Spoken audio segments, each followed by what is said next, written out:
So this is my my animation workstation. It's based off I don't know if you can see that. It's based off an old um, Cintiq stand that I got off eBay for a few quid, just on a piece of marine plywood. It's got a few additions. It's got the support panel that can come off, and it supports my graphics tablet in the position that I like. So it's, you know, I just built it for myself. It can also turn into a standing desk or a sitting desk. The reason I got the mirror there at the moment, I should probably take that off actually, is that during my last animation I decided that I was going to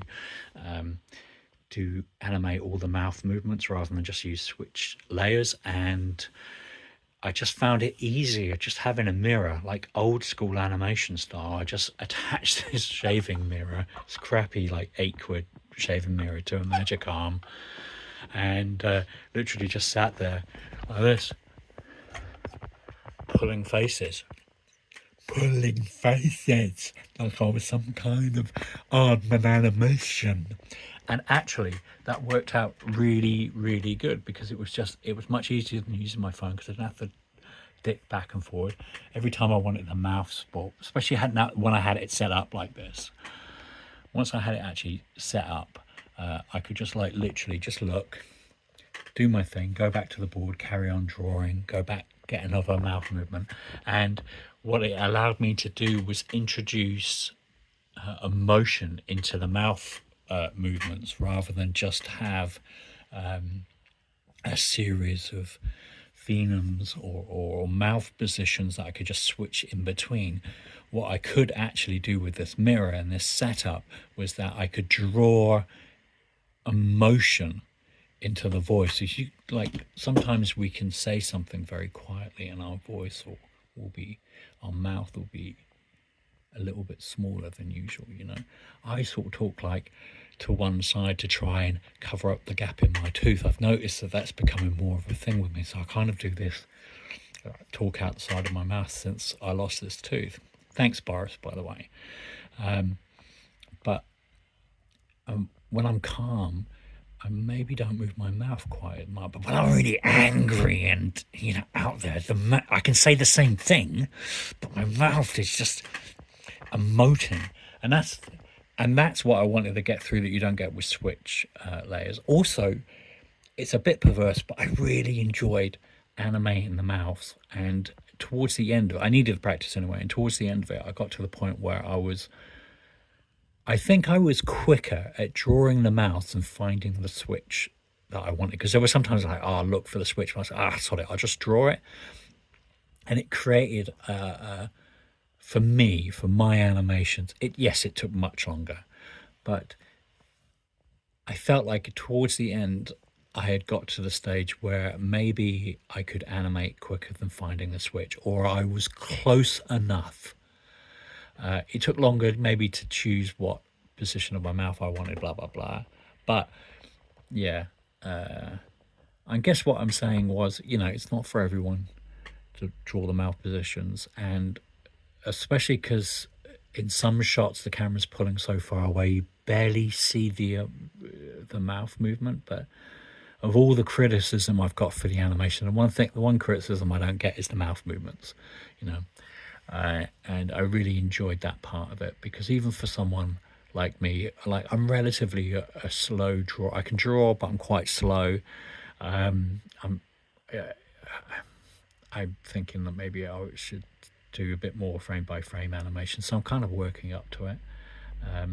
But it's, once you get into like a flow state with it and you're listening to the sounds, and you're like, some things are difficult, some things are very difficult to animate, but other things were with the mouth shapes it was fun. What I'm trying to say, it was a fun, interesting experience, and just by doing it I got better at it. And that's, after all, what talent will only get you so far. And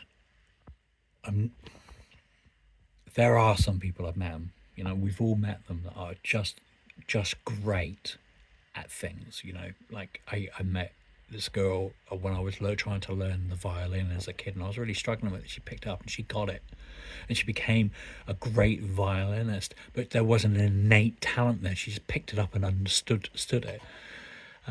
But that talent only got her so far. It was practice, years and years of practice got her to be the incredible musician that she is. And I feel the same about things in general, really. The only reason I know from experience, being a little bit older now, that I may not be good at something, but I know if I work at it, I will get better because I already have that experience. I don't give up as much as I did as a younger person because I know, just stick with it. You'll get there eventually. Sometimes you'll be quicker than other people. Sometimes you'll take longer, but eventually you'll get there. And that's what it's about.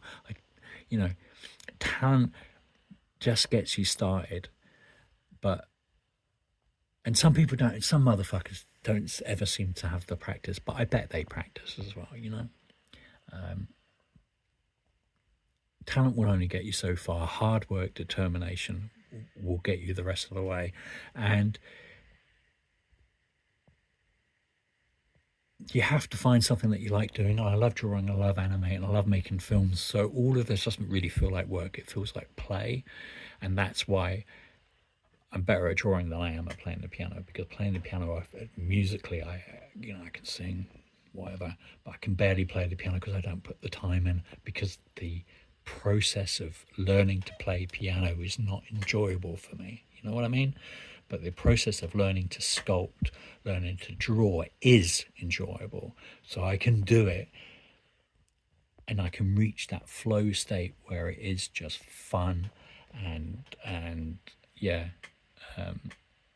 I think that's the key with anything. Like, if you're going to practice something, you're going to have to enjoy it.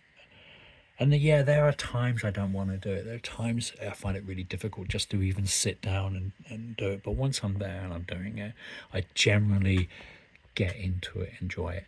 Not all the time.